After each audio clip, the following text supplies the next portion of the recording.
What's going on, everybody? Welcome back to Pro v Pro Players Championship Week. We have made it. Should be a fantastic week. Awesome golf course and golf world. I don't know, man. I think it's getting back to that just like ultimate buzz around the sport, and lots of people are tuning in. It's a fun time right now. Yeah, I saw a bunch of people, especially on Twitter, that are hating on, is this still the fifth best field in golf? Which, I mean, there's an argument to say it's not. I mean, no ROM auto diminishes the field, but in general, this is just always such a good test. And this was the coming to light from Min Woo last year, where we got to see all his talent come to the forefront. So we're going to try to find another player like that this year that maybe we don't know as much about. Yeah, no pressure there. Just have to bounce back and repeat your performance from a year ago when you had that incredible call. And then we'll talk about some potential slate breakers on the DFS side of things this week, some long shots in the betting world. Where I want to start is in the course fit section, the course fit department, I guess you could say. And this is one of the most unique course fit models of the entire season. It's also one of the strongest. I did a major thread a year ago on this event because when you tune into analysis around the industry, when it comes to the Players Championship, you hear so much about the randomness of this event and how hard it is to predict what's going to happen. And so my thread last year focused on how there's a difference between the variance of an event and how well we can predict the most likely outcome for each player. And it turns out that this is actually one of the events where you can do that as well as any other, maybe even better than any other, where you can really, really hone in on exactly what skill sets translate to success at this golf course. And it turns out it's all about accuracy off the tee. Our strokes gained driving accuracy metric is 98% more predictive than usual here. Every other category is pretty much right around zero, right around what you typically see on a PGA Tour golf course. So all about that strokes gained driving accuracy metric, which I think there are two things to that. Number one, it's just at this golf course, at most peak dive golf courses, you have to put the ball in play and give yourself a reasonable chance on your second shot. That's all really intuitive. I think the less intuitive part here is that there's a major signal on just your ability to game plan your way around a golf course, to correctly identify, okay, on this tee shot, this side is the bad miss, this side is the good miss, and continuously even take like extra conservative lines, but play aggressively to those lines, knowing that this way I can make a confident golf swing. If I miss, it's not going to be a disaster in the water where I'm suddenly staring at double bogey, but instead it's going to be, I still have a fighting chance for par, or maybe even on the par fives, a fighting chance to get up and down from 100 yards to make birdie.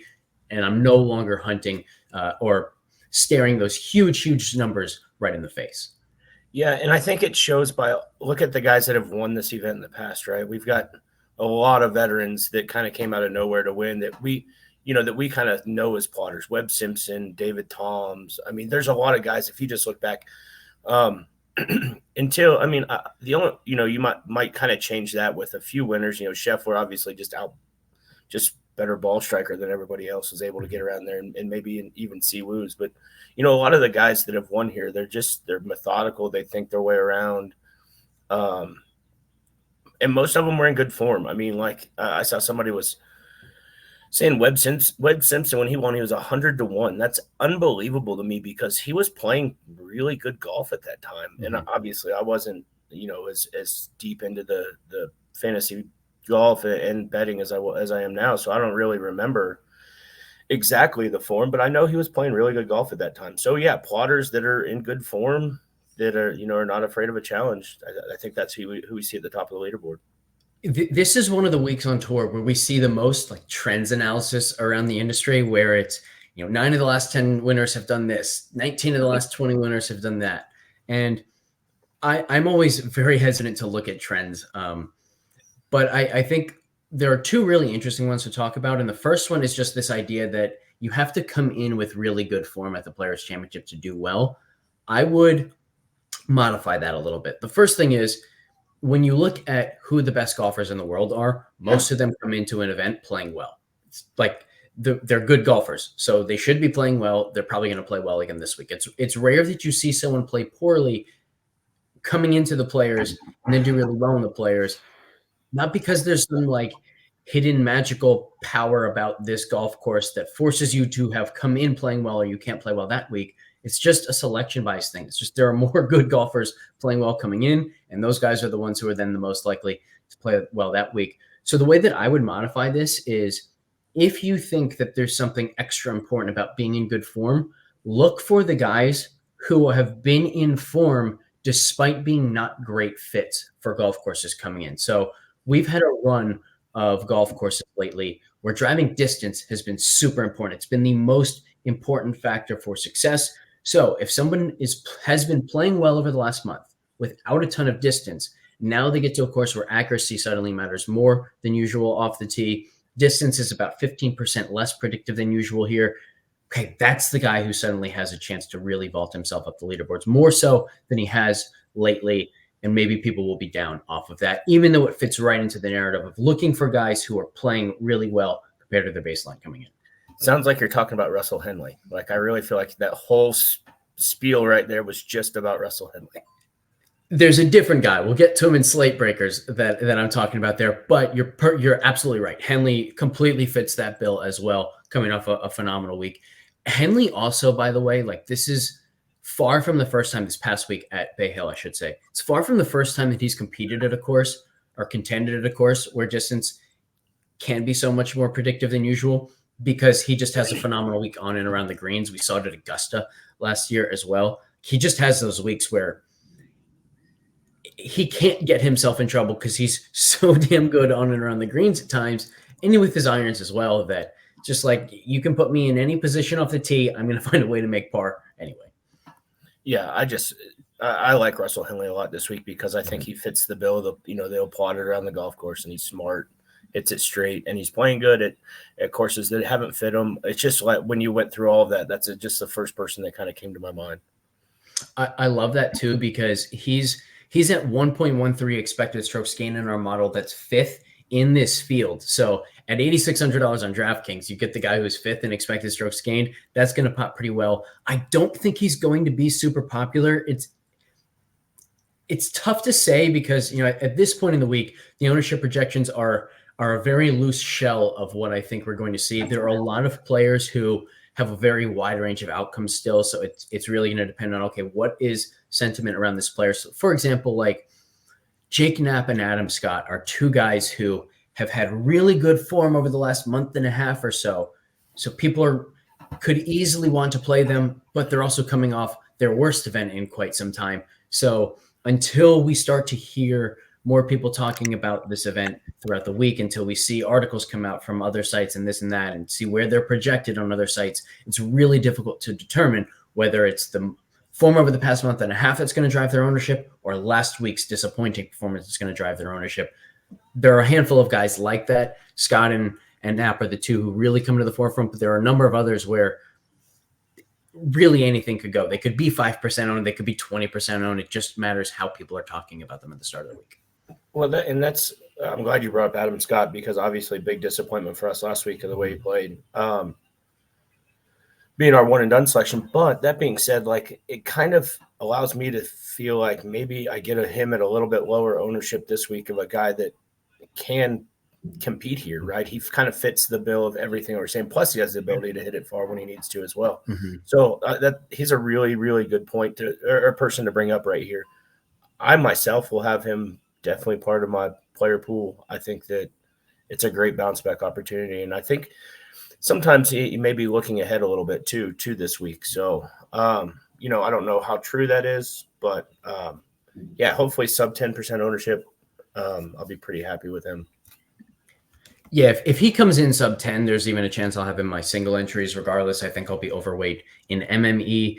I wish, however, that last week's disappointing performance was a result of – now, I mean, he was fine with the approach play. He was even fine off the tee. He was bad around the greens, and he was terrible putting. Like, I don't know if you were following his round on Thursday, but through like 5 holes, he could have been 3 under, and instead I think he was either 1 or 2 over. It was just disastrous. He kept missing 4-footers, and you don't see that very often from him. So because of that, you can kind of toss it out the window.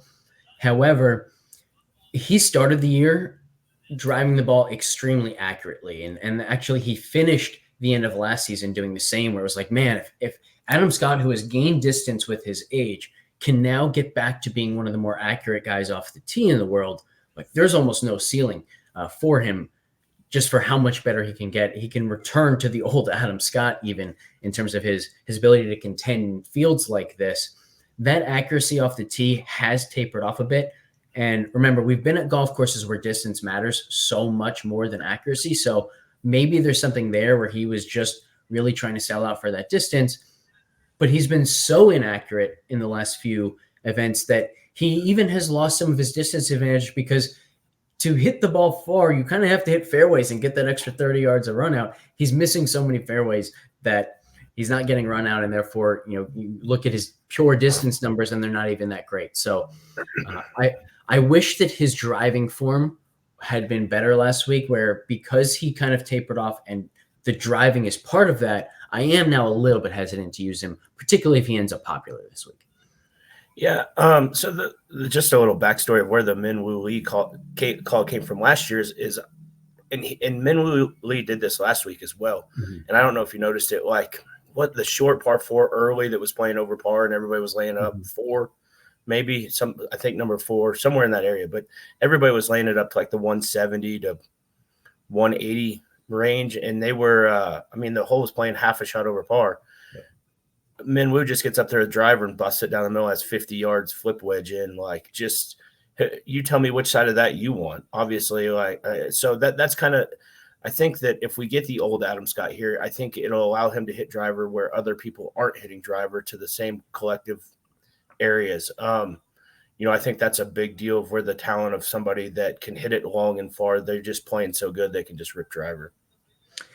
That's also true of guys this week who are really accurate off the tee. Like we saw that from Scottie last year. There are a number of holes where guys say, oh man, it's so important to hit the fairway here that I need to hit a 3-iron or a hybrid off the tee. And Scottie just says, I can just hit driver and hit the fairway. That all of a sudden turns a very difficult hole where most of the field is struggling to make par into a flip wedge, like you said, and a scoring opportunity. Scheffler fits that bill. Siwoo Kim is somebody who really fits that bill. You saw on Twitter, I put out a question yesterday of who do people think is the third best player in the world right now in terms of our strokes gained driving accuracy metric. Scheffler is first. Rory is second. Again, when you think of Rory, you think of these towering bombs off the tee. The reason why he's so incredible off the tee is because he pairs that power with immense accuracy, second best in the world in driving accuracy. Siwoo Kim is third, and that gives Siwoo Kim also the license to take driver on holes where others aren't.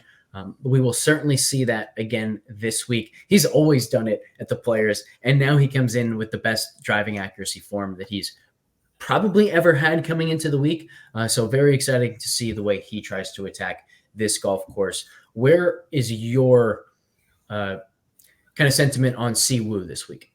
Obviously, he has a chance to be one of the best in the world, I think, if he could ever. I mean, his talent level is really, really high. I think I like him because I think he goes out there and plays to win. Like, if he finishes 10th or 25th or 50th, he doesn't care. Like, he wants to win and he wants to compete. So, but I think that's why he's pretty volatile. And I think that's kind of why we like him so much, right? Is we're always, which side are we going to get? Which attitude are we going to get? How's he going to handle every situation? Obviously, I'll have him in my single entry this week. I think that he's the guy that could kind of break the slate for you, and as far as that goes. He's also a guy who's volatile because his putting can be so volatile. And actually, lately, it's not a volatility issue with the putter. It's just a consistent struggle with the putter. We have his projected stroke scheme putting to this field at negative 0.4 per round. For some context, Finau, we know how bad Finau has been on the greens this year. He's at negative 0.39. So Siwoo has the third worst projected putting of the week. Even Scottie's only at like a quarter of a stroke projected to be lost per week, or per round, I should say.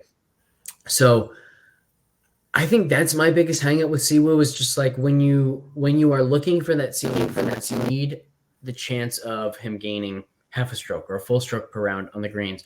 kind of like the flip that we saw with Scottie last week. I don't see a reason to think that Siwoo can make that flip-flop the way that Scottie did. Well, hopefully he goes back to the long putter, which I know he's got with him. So if he goes back to the long putter, I think that we might be able to get that flip that you're talking about right there.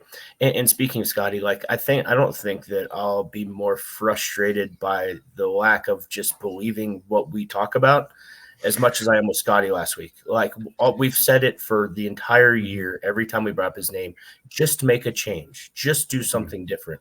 What does he do? He does something different and he wins by 5.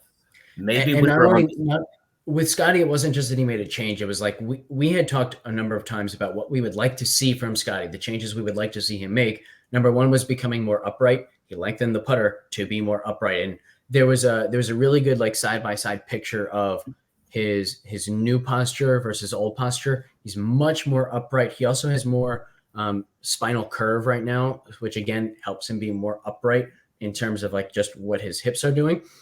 So that was perfect. And then we also talked about how much he's been struggling with alignment.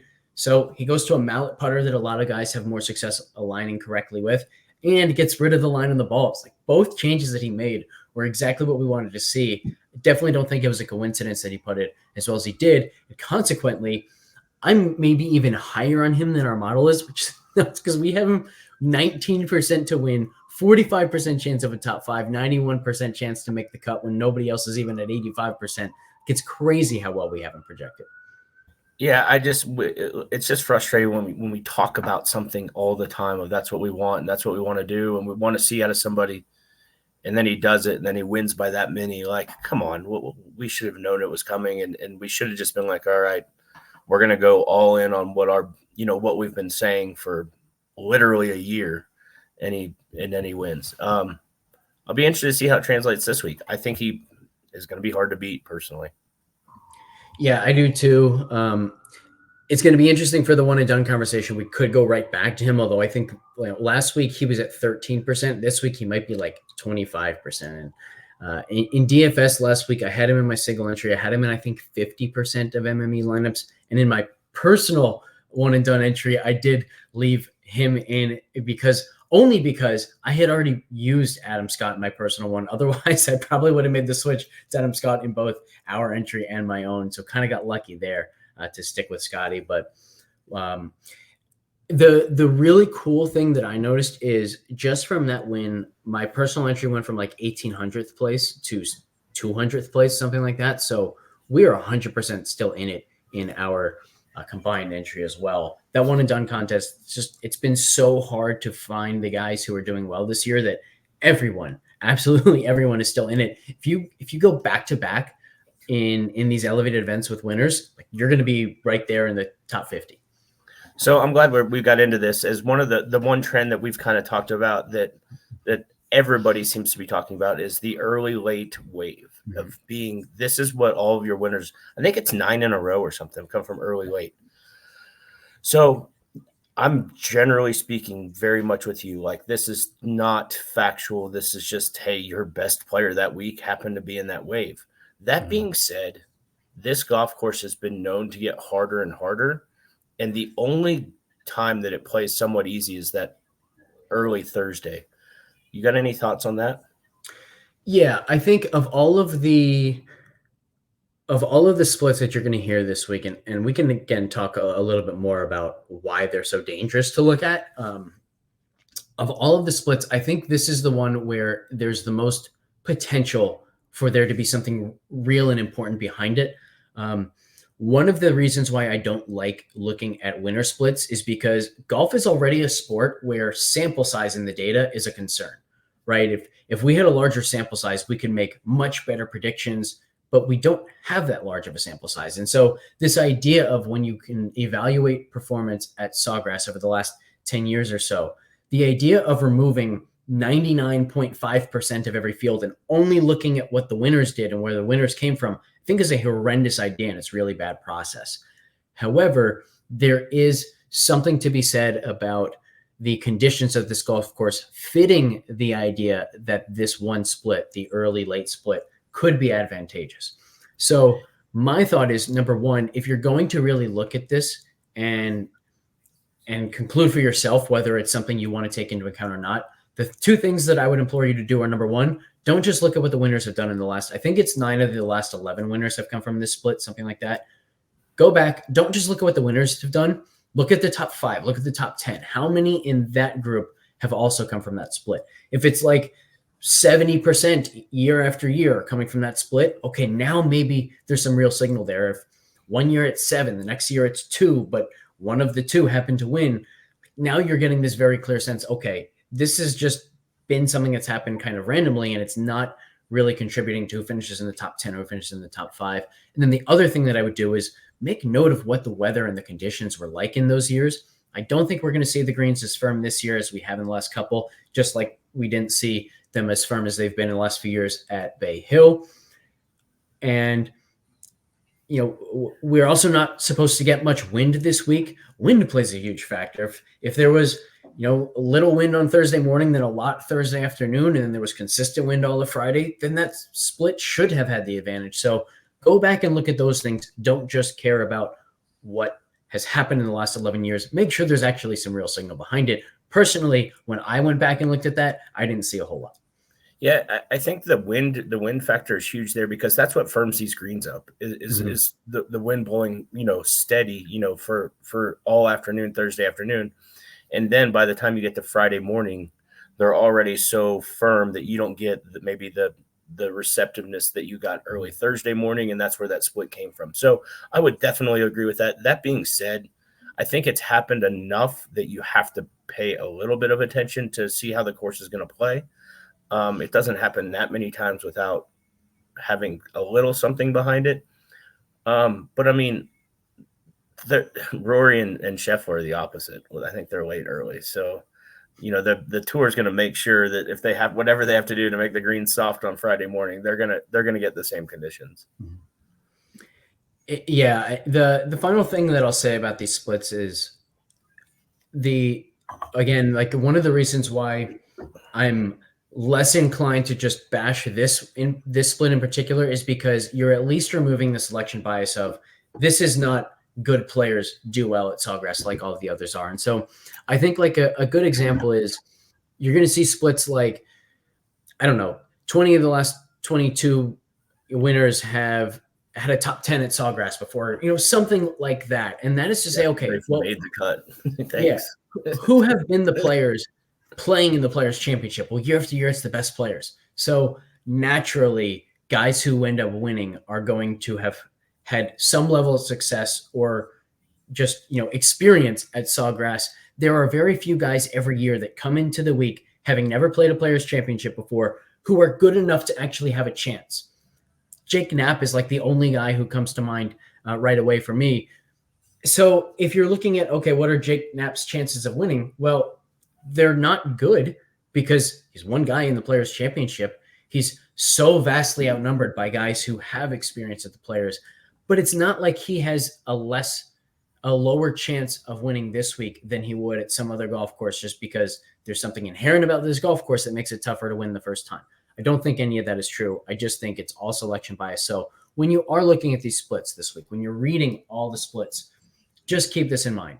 It's all selection bias. 99% of it, at least, is selection bias. And if you're following it to a T, if you're really looking specifically to find players who fit as many trends as possible, I think you're going in the wrong direction. I think you're eliminating guys that you should be considering, and you're caring too much about guys who they happen to fit all the splits, but they're no better for it than, just what you see from their expected strokes gain and their performance in simulations, things like that.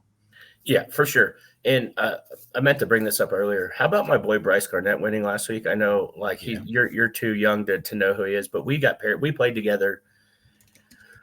06, I bet we played 40 rounds, tournament rounds together. Like, for some reason, we just always ended up getting paired together every single week. He's a great dude. His caddy is probably, I guarantee it was a guy named Chris Callis. Unbelievable guy as well. I know they get a lot of knock for these off events, and not like a story like this. Even if Barnes would have won, great story there. Like, a lot of really good stories, and now Bryce is in the field this week. So just an old friend that I've known literally for almost 20 years. It's good to see him keep grinding and win again. And He was never one of those guys that were like, oh, this guy's going to make it type of guys, that I talk about a lot. He never was that. He just kind of goes out there and does his business and grinds it out. And here he is, pretty long, successful PGA Tour career. And now he kind of just got to revamp it and hopefully continues on. This is the first time he gained over a stroke per round in an event since the Corrales Punta Cana Championship in March of last year. So pretty cool to see this performance from him. Monday Q Info, Ryan French wrote a really, really good open letter to Rory. Any golf fans out there, if you're not just here for the betting and the DFS advice, go check out what he had to say to Rory. I think it was just a really good argument, a counter to the comments that Rory made and that Wyndham made about making the tour even more exclusive than it already is.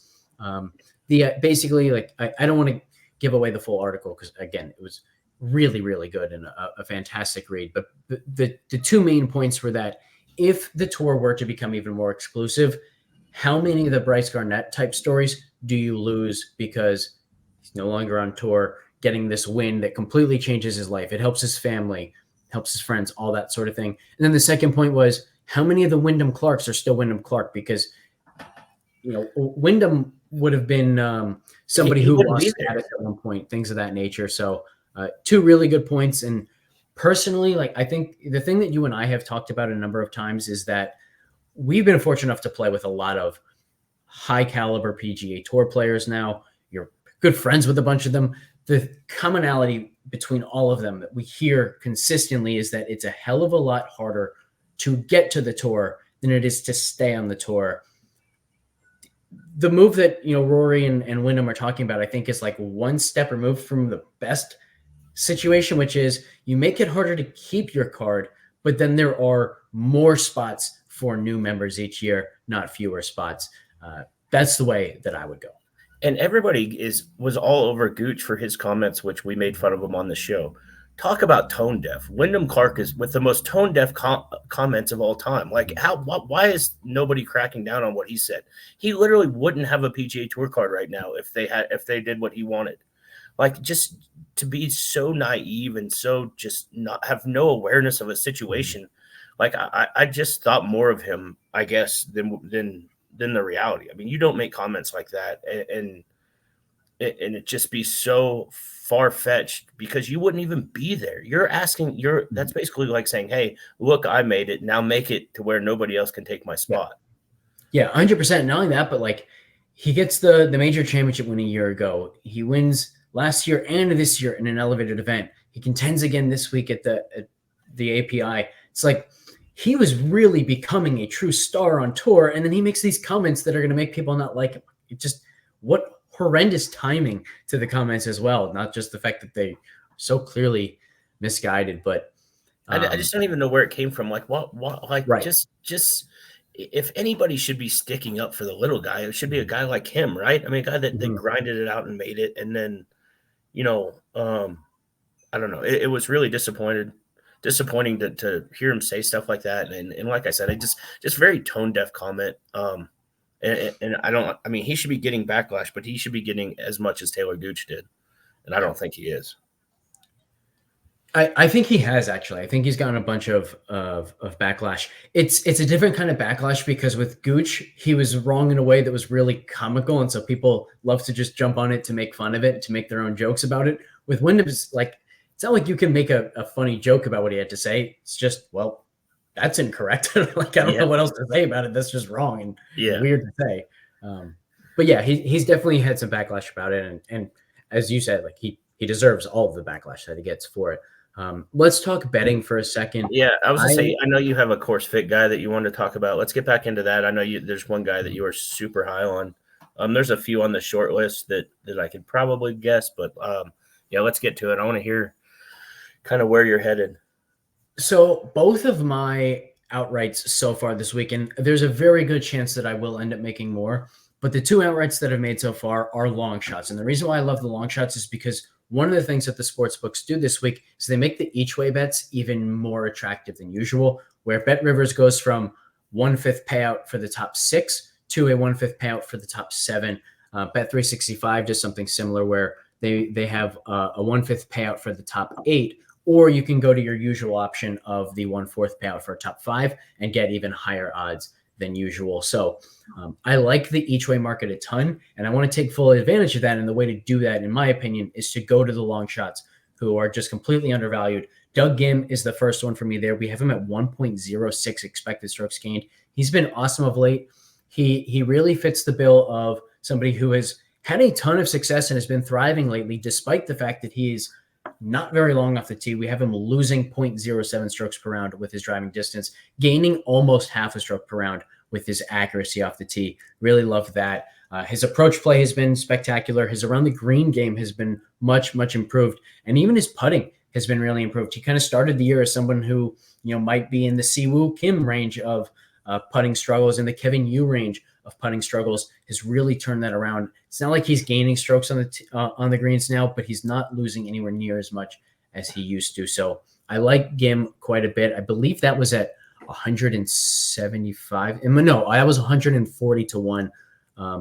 And then Lucas Glover is the guy who was in my mind. When you thought it was Russell Henley, it was Lucas Glover in my mind.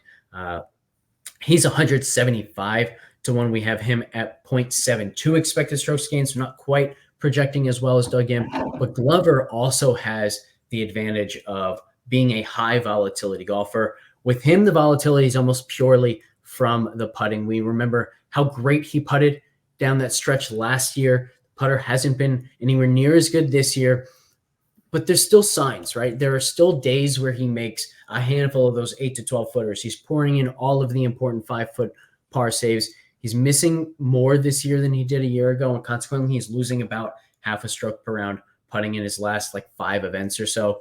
But we still have his putting projection at, let me find him here. We still have it at negative 0.16 per round. So we're expecting him to struggle, but the chance that he could give you half a stroke gained, a full stroke gained, is plenty high to give him a very real chance to contend. Loses about 0.2 per round with distance, gains about 0.3 with accuracy. He's been truly one of the best iron players in the world. And the thing about his game that I don't think people have realized this year is that his short game has really become one of the better short games in the world. He's gained in every single event this year around the greens. His worst performance was at Cognizant, where he gained 0.16 strokes per round around the greens. His short game has really, really turned a corner, and that's a huge advantage here when we know guys are going to miss greens.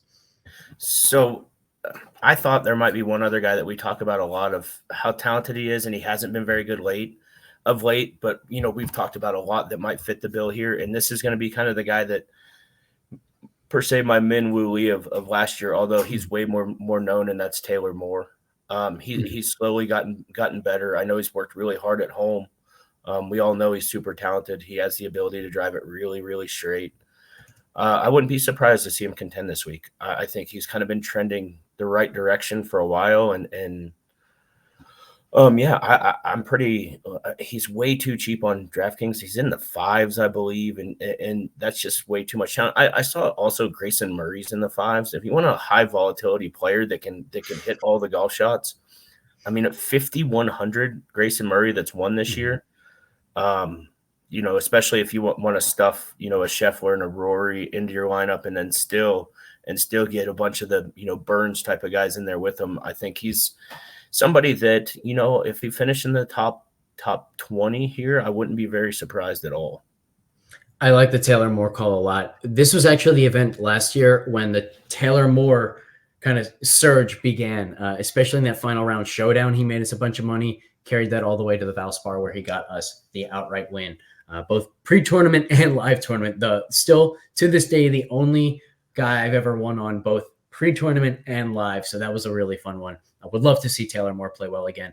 Lucas Glover is going to be my quote unquote slate breaker this week, where he's going to be probably sub 5% and makes it easier to fit the studs and projects really well. I just love everything about the Lucas Glover play. On that note, once again, the GPP scores this week are telling us to pay up as much as we possibly can. Scottie, Rory, and Schauffele are going to be the top 3 guys in GPP score. I don't think Scottie can possibly get as popular as he should be.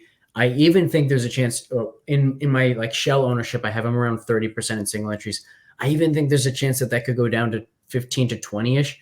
We'll see what happens, but there could be just a complete revulsion to that price tag where people don't want to go there. Maybe the rare week where he's actually higher owned in MME than he is in single entry because of that. It's just, optimizers are going to grab him, but people might have trouble clicking on a price tag near 13,000. So going to be very interesting to see where his ownership comes in. But at 45% in our simulations to finish top 5 and only 9% to miss the cut, this is the whole thing about the GPP scores. It's that in PGA, there's just this complete skew in the distributions of potential outcomes for players towards failure. In PGA, it's really obvious what failure is. It's a missed cut. In other sports, you just don't get that. Like I write an article called The Chalk Report for NFL DFS. And in that, I talk about how wide receivers, mega chalk wide receivers, are like this cheat code in NFL DFS because they quote unquote smash 35% of the time and fail 15% of the time. If you look at smashing as helping you win tournaments, the PGA equivalent is probably somewhere between a top 5 and a top 10 outcome. So in the NFL DFS, you get 35% towards the ceiling outcome, 15% towards the floor outcome, the failure. PGA, everybody, with the exception of Scottie, Rory, and Scheffler, are far more likely to fail than they are to give you that ceiling performance. That means we should be going away from the chalk. That's why the GPP scores have been so helpful this year. And once again, because of that, they're pointing to the studs. So I can pretty much guarantee that I will have a studs and duds type lineup again, centered around probably Scottie, but I might even go like a dual Rory and Scheffler start, something like that, if Scottie's ownership does get higher than expected, and then go down to the Lucas Glover types and others in that range. Far more separation at the top between the big 3 and everybody else right below them than 6,000 guys to 7,000 guys, 7,000 guys to 8,000 guys. Just not a ton of separation there. So we'll be pretty happy just finding my favorites in that range. Yeah. I think it just speaks to a testament of how much we believe Scheffler is on a different level. We haven't talked one time about the hangover effect that we talk about from other guys winning and then coming back the next week. It's almost like he's just immune to it, right? And that's just kind of he's just that good. You got a guy that's won here last year, that won last week. All normal thought process would be, man, this would be a hard week to defend. You're basically defending last week and last year all in once. Yeah. This dude's just that good. And I'm going to ride that putter while he's confident, because I think this is what happened to Lucas Glover. I mean, I'm sure you've done it before, where you change putters in the first 3 or 4 weeks. You're like, man, this is awesome. I'm never putting with anything else. And then, you kind of go back to your normal median performance over time. So I'm going to I think I'm going to ride it out here and see what happens. And then, I agree with the new DraftKings pricings allows you to do this a lot more with stars, but I don't know. We'll see. There's so many guys down there that are cheap. There's 2 guys left that I want to talk about. They both kind of fit the bill of playing good this place. One of them everybody's talking about, and that's Justin Thomas. Obviously, everybody pretty much, I think everybody has him on their outright card. Literally, if you go down Twitter and like anybody that's involved in golf DFS is betting on Justin Thomas. The other one kind of, they're buddies that seems to have figured it out and hits it really straight, and that's Ricky Fowler. He's gotten better and better. I just kind of wanted to see what your thoughts are on him. Is this resurgent real, or is this just like he's just kind of playing okay, or do you think he can contend again? I'll start with JT. There's basically zero chance that I'll be using him in DFS, just because, again, if I'm going up to 10-6, I will just find a way to get to 11-3 to Xander or 11-6 to Rory. The difference between JT and those guys is just so much greater than the difference between any other $1,000 gap that I'm going to find anywhere down below. So I will always make that sacrifice to get all the way up. With Fowler, I initially have him projected for such low ownership that I do think it's worth considering. However, he's been far less accurate off the tee of late than what we're accustomed to seeing from him. That over the last couple of years, and particularly last year, as he really kind of came back from the dead almost, a lot of it was how accurate he was off the tee. He's basically completely lost that. He's only gained strokes off the tee 3 times this year, and he's lost a considerable amount 4 times. just hasn't been anywhere near the same off the tee, and that has me scared at this golf course. And I think he might fit the bill of what you were talking about with Adam Scott earlier. Is he knew how important it was to hit it far, and maybe especially because all these golf courses have played super soft this year, so he hasn't played anywhere where he can rely on a ton of run out and stuff like that too. So I think there might be something to that side of it as well. Like I said, it was just two thoughts of guys that one, Fowler, I think fits the bill to play better here. And then I think he's smart enough to get his way around this place too. So that's kind of why I think that I'll have him. I mean, you can get him at, like you were talking about. I think he's going to be so low owned that it may be worth get him in my single entry lineup. I'll probably have 3 single entry lineups, or I may just do the 3 max again this week and just kind of build a player pool around that. So it was just more of a curiosity of your thoughts. That's pretty much all the guys that we've kind of hit on everybody. I really like Zalatoris and Burns this week. I think they both will have a good chance to contend. That being said, I think that, like you were talking about, trying to get up to those other guys might be more advantageous. Zalatoris is one of those guys that could end up being like extremely popular. He's got one of the wider ranges, I think, of potential ownership this week, where if he's 10 to 15%, he does project quite well for us. If he's 20 to 25%, it's like a screaming fade to me. So we're very interested to see where he comes in there. It's also going to be like, I can pretty much guarantee that somebody in that range, Zalatoris, Hovland, Wyndham Clark, Homa, Spieth, even Morikawa, like someone in that range is going to be grossly underowned and someone is going to be grossly overowned. Not sure who is who yet, but that's going to be a pretty important range, at least for MME this week, I think. And then can you imagine getting Morikawa, like peak Morikawa, like under 5% of the players? Like that would be the one. It's interesting. Like he's not as great in the strokes gained driving accuracy metric as most would think, because so much of his quote unquote accuracy off the tee comes from the fact that he's nowhere near as long as most of the elites in the world, but he is still accurate off the tee. And he does benefit at this golf course compared to the golf courses we've played over the last month, where his loss or his lack of distance doesn't hurt him anywhere near as much here as it does many other places. He can obviously get hot enough both off the tee and with the irons that he could just dismantle this place. His around the green play has improved. Another guy where I think that improvement has really flown under the radar, and it's part of the reason why he's starting to project quite well for us, where a year ago, like he was consistently on our fade list because people just didn't realize how much he was struggling in that department the way that Hovland was struggling. Hovland made that turnaround and obviously got a ton of attention for that because he was winning golf tournaments. Morikawa hasn't gotten the same attention. And actually this season, it's been Morikawa, not Hovland, whose short game has been far improved compared to a year ago. So definitely some interest in Morikawa if he is underowned, like I think he will be. And then you mentioned Russell Henley, another guy in that range, along with Henley. Sahith Theegala, I think once again will be underowned. Just someone who continues to string together some really good performances and is so incredibly volatile from event to event that he just has this like fantastic ceiling. And I love the fact that he's played exactly to that so far this year. Like we went into the season talking about how his volatility can help us get some ceiling outcomes from him.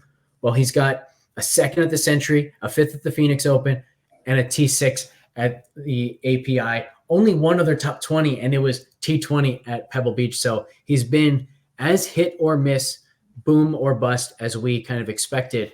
And again, we love that from guys who are going to be under 10% owned. So pretty much covered as much of the DFS field as we could so far this week. Last thing before we get out of here, what are your one and done thoughts? The original side of this, right, was just let's just pay up and let's get Scottie out of the way and not overthink it. The problem is I don't want to use Scheffler when he's chalk because he can win. He's so much better than everybody else. If everybody else uses him, that being said, if he wins like he did last week, then we're just kicking ourselves again, right? Mm-hmm. So do we put it on full fade? He's the easy decision here, I think. I think if we're chasing an under-owned, volatile player that's coming back into form, I love the idea of Sam Burns. I definitely agree with the Scottie thought. I think another thing that I'll say about Scottie is I'm not sure we're going to get another instance this year in a field like this where he is this much separated from the other best in the world, where Rory hasn't been playing his best. Schauffele hasn't been playing his best. Everyone below that is like even in more of a state of dismay or whatever, where it really is just Scottie head and shoulders above the rest of the world right now. And there are only two guys even close to him in our numbers, Rory and Schauffele. So I'm not sure we're going to see Scottie projecting close to a 19% win rate like we are this week in a field anywhere near this strength again this year. So I definitely like the idea of going back to Scottie. I also think there's an argument to be made because now 13% of the field got Scottie in a win that it almost doesn't really matter what ownership you get on Scottie this week. You either get Scottie in a win or you don't. And if you don't, you're already giving up so much to that 13% who won last week that it almost doesn't even matter. So I think that Scottie will be 20 to 25% this week in one and done. Typically would make me want to go somewhere else, but I don't think I'm as opposed to it now because he won last week as I would be if he had finished 5th or 10th a week ago. Yeah, like you said, he's so good. I would make an argument for Rory if we hadn't used him at Pebble, just because the third round was maybe – I think he shot 4 under the third round, and it probably was the highest score he could have shot, which around that place to say he went around with like the second best round of the day and he couldn't have shot any higher, like that's pretty incredible. So, I think that there's arguments going to be made out there for him, and hopefully that draws some of the Scottie ownership for us. Outside of that, like if we weren't going to play him, I would go down and look in that Zalatoris Burns range, right at, those guys right in there, just because I think they've both shown that they're capable of winning right now. That the finish on now the flip side, the finish on Saturday of Zalatoris was, man, not fun to watch. I mean, I think he was out to a 3 or 4 shot lead at one point and looked like he was in complete control and then struggled down the stretch. So I think that at this point, I think we just we're going to stuff Scheffler in there. And then unless we talk ourselves out of it, I think that's probably the best way to go. The other guy that I'll mention is Colin Morikawa. We just talked about him a little bit. Part of the reason why I like the thought of Morikawa here is that it's one of the better course fits that he'll have on the season. And I would guess that he is 1% owned max in the one and done contest. So between Scottie and Morikawa for me, but I think a lot of the names that you said as well make a ton of sense. So we're not going to finalize the decision here on Tuesday morning. We will finalize it later in the week, and we will talk through it with everybody in the FTN Discord. And speaking of, we will have our ownership projections up probably early this afternoon, something like that. With it, the GPP scores will be up. So plenty to be excited about. And finally, we will have prize picks plays, underdog plays, maybe even sleeper plays this week in the Pick'em world. So get into the FTN Daily Discord for those. These are the events where I think the largest edge comes in those games because they know that more attention is on the sport this week than most. So they provide some extra opportunities. They create new categories. And when you create a new category, it's just a lot harder to price correctly. So we get the chance to really pounce on any mistakes that they make. So again, jump into the FTN Daily Discord. We have a Pick'em specific channel for all of that stuff. Thank you everybody for tuning in. We will catch you next time.